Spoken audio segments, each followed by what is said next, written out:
Good morning, class. Good morning, ma'am. Now, before we proceed with our lesson for this morning, we have a classroom rules.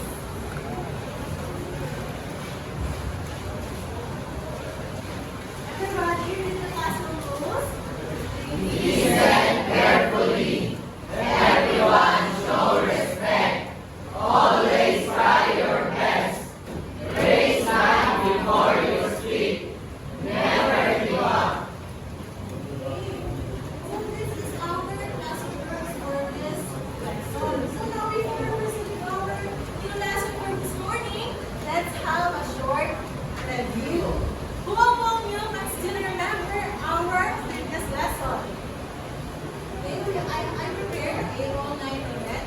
Choose this black one.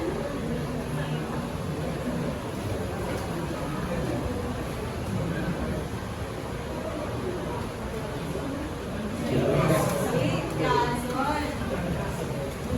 Our previous lesson is all about interview. An interview is a conversation where one person asks questions and another person answers them to provide information. It is responding back to learn about a person's experience, opinion, skills, and background.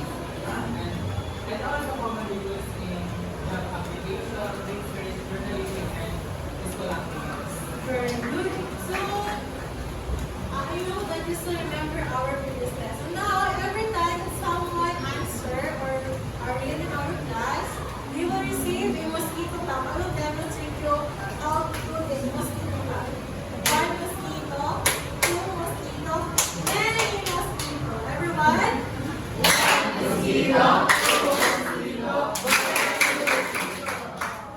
Right. Now, we can proceed with our new lesson for this morning. But before that, let's have a short activity. This activity is called Guess It Right. Right? So everybody with the instruction. Teacher will divide the class into two groups.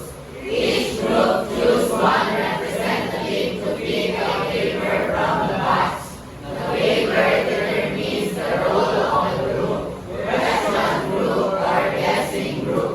The guessing group will prepare a mystery object and place it inside the box before the activity begins.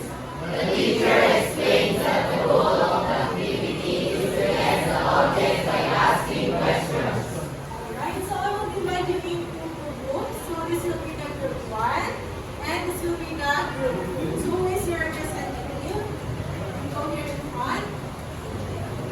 Choose whether you will be the question group or the guessing group.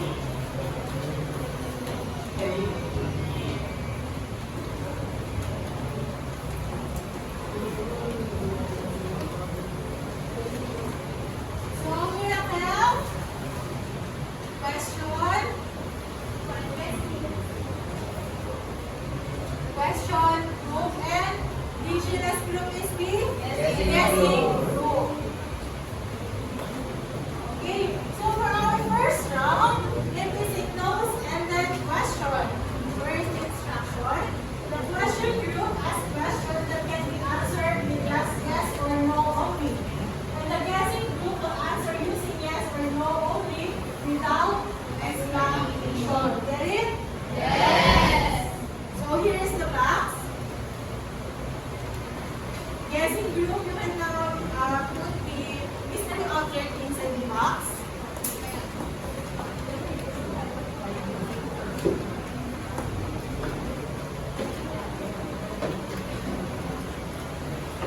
Are you ready? Yes. So let's start the round 1. The close-ended questions. Question group, you can ask question to our guessing group. You want for us to go with the chairs. One. So, objects are being used. Yes.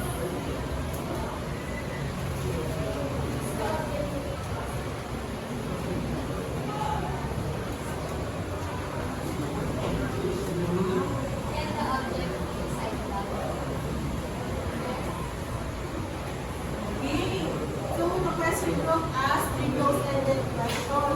So now, okay, you guess what is the object inside? Not yet.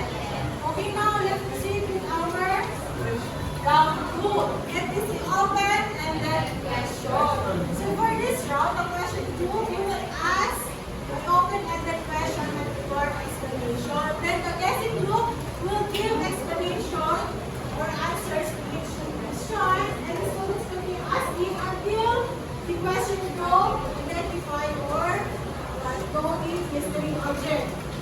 Right? So round 2 and ask open-ended question.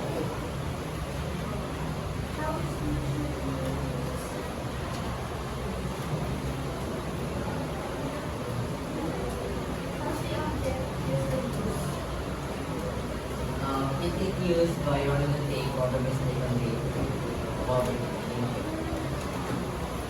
Next question. What does the object look like? What the object looks like? Yes? Answer? Yes, it goes. The object has a different size, like for example oval, circle, and also it is plastic. Okay. Another question we still have, yes? Why do this object usually use? People use it to correct every mistake or technique in the written figure or in the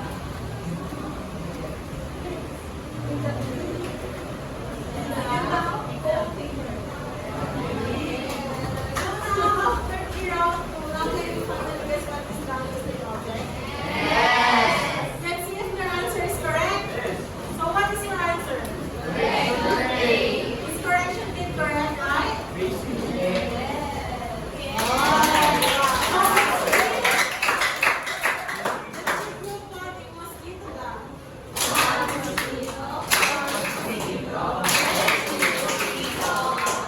Now, did you enjoy our activity? Now, last time I asked you to read your phones with internet connection, right? Now, please scan this QR code. This QR code will lead you to the YouTube link. You are getting a short clip. Yes. I want you to pay attention watching this short video, okay? And watch it now. Did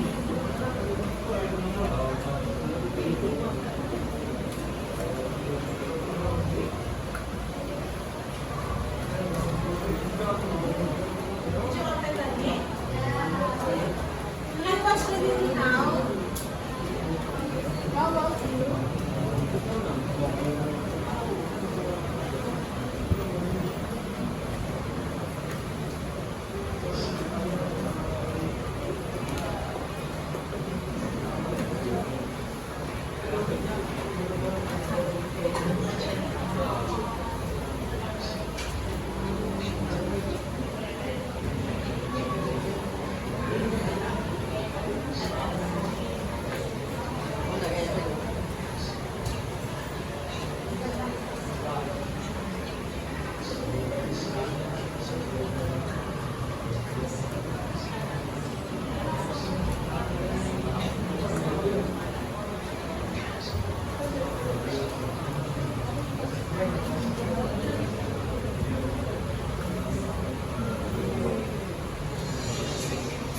Alright, still watching?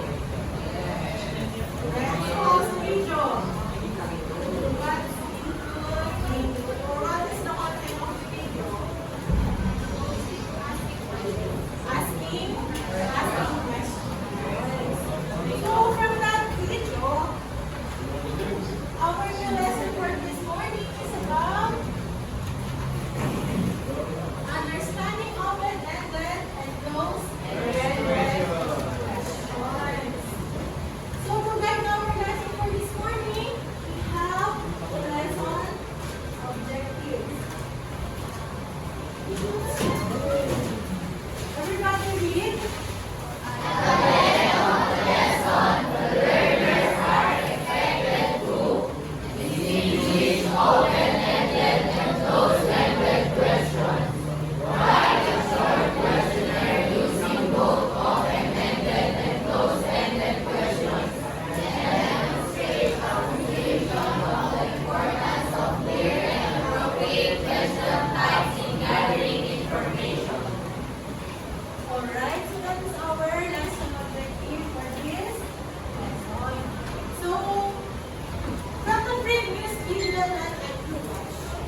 Let's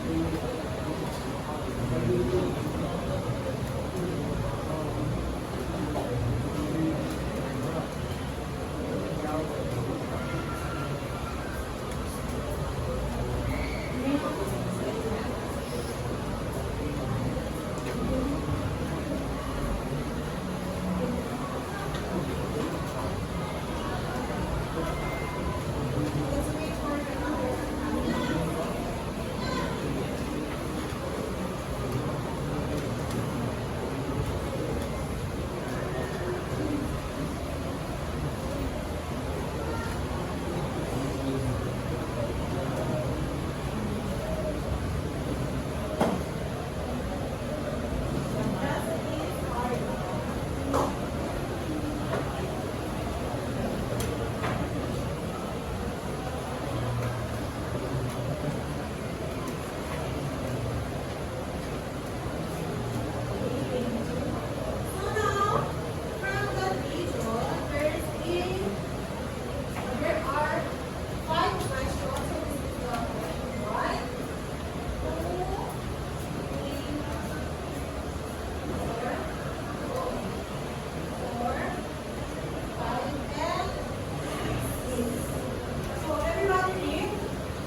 Okay, almost up.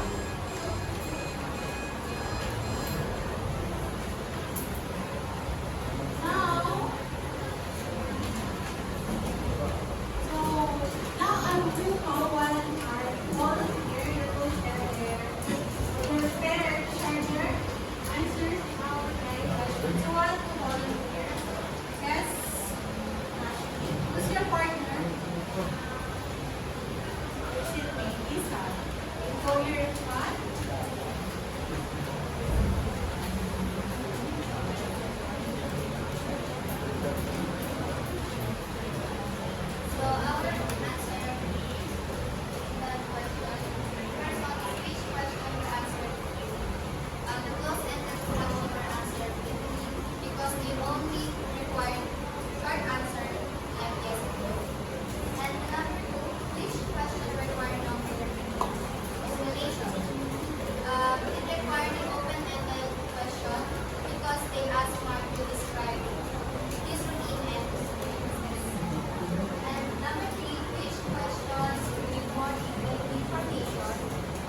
what do you usually eat for breakfast? Of course, for our breakfast, we have our different meal with eggs, apples, pancakes, and another. Yes.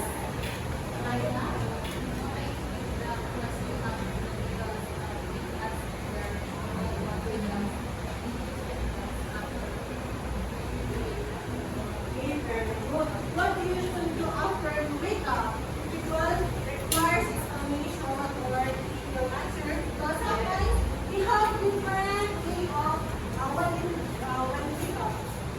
For example, for example, for you express an account, or maybe do exercise. Okay. Now, have close-ended questions. Everybody read? Close-ended questions are questions that can be answered with a short and fixed response, usually yes or no, or specific with facts. They have one correct or limited answer. So based on how we go, for example, what do you think is a close-ended question here? Yes, Steven? I think number 5, Why? because they really go to school right after breakfast. For me, it's not an question. Right? Okay, we can answer yes or no, or by specific answer. What's more? Yes, Maris? We eat breakfast every day before going to school because Mark just need to answer if he eat breakfast every day or he eat breakfast every day or not. Okay, and lastly is what friends and questions? What for me is number 5 because they go to school right after breakfast. After breakfast. Okay, very good. And lastly, Janet?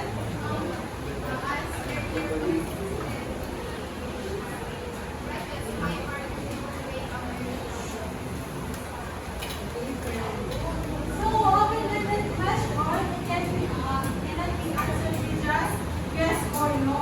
It requires explanation, description, or but specific information, and also multiple answers. While the close-ended question, it can be answered by yes or no, or with this question. Any questions? Now you done. Let's have a short activity. So this activity, okay, everybody read. Teacher divides the class into 4 groups. The teacher gives each group 8 mixed questions. The teacher instructs the group to sort the questions into 2 categories within 5 minutes. Open-ended questions and closed-ended questions. So now I will divide you into 4 groups. So this will be the group 1, 2, 3, and 4.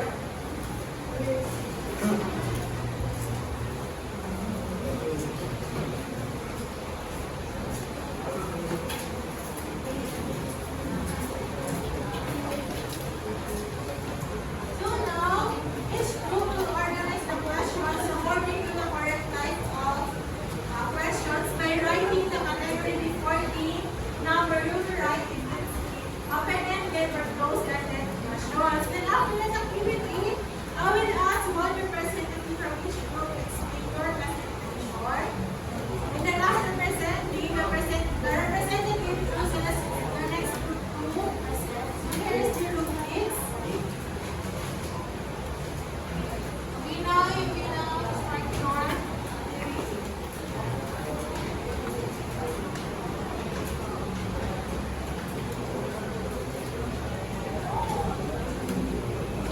If you have any questions related to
Okay,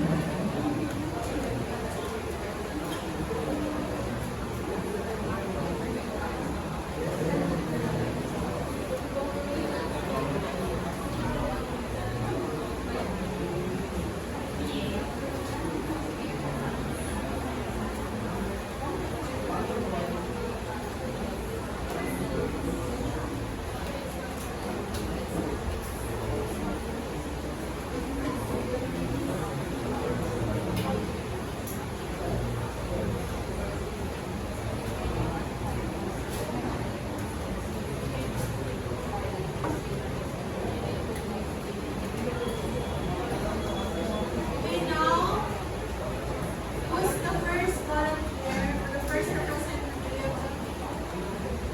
Okay, group B.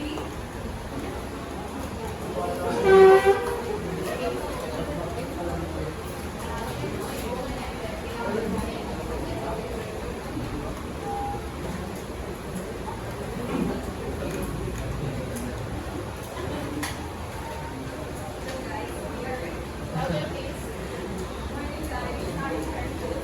And the number one question is, do you usually spend your day after school? The answer is alternate. Because you cannot answer this question by saying yes or no. Because it is some brief explanation or something. Next is, would you think asking questions is important in learning? It also answered alternate question because we cannot answer with yes or no. And what would you do if you go along island in the classroom? The answer is open-ended question because if you find something that really close, can you answer it yes, no, no, right? Because you can you can explain it. You explain to her how did you find the thing and also number or how can student help make the classroom cleaner or better place for everyone? You can answer it also in yes or no. But if you answer it with idea or some following answer and critical analysis, you answer it. Next, three interpreting goals. The answer here is close-ended question because three interpreting goals because you could answer yes or you can answer no. And next is distinguish your favorite subject. The answer is close-ended question because why? Why can I not like reading English book? Because it could usually answer yes or no. And next is, do you use your phone to study something? And it answered close-ended question because I can study without using my cell phone, so I can answer it no or yes. Thank you. Next is group B, Rosita.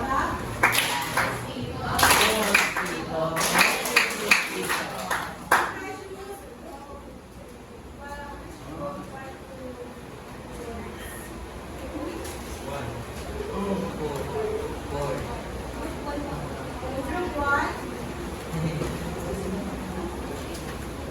Hi everyone, we are everyone. So, our answer in 1 4 is open-ended question. Because open-ended questions are allow the person to explain more information, more full detailed information about the question. So, the type A is closed-ended question because the answer is limited. So, the possible answer here is yes or no. Student, Rosita.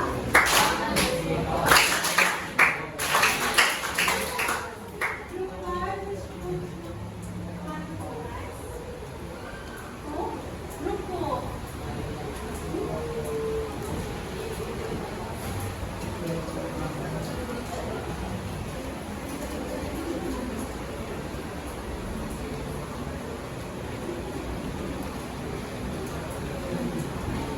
So one, how do you usually spend your day after school? So answer open and then question. Because ma'am, we usually spend my day after class in 7-Eleven? Because this is my reward for the day. 2. Open-ended. Asking question to a teacher is important. 3. Open question. I will go to the forefront and give it to lost and found them. 4. The student will go to clean it so it answer is open-ended. So 5. The question is can answer yes or no. So close ended. Also the 6, 7, 8 can answer.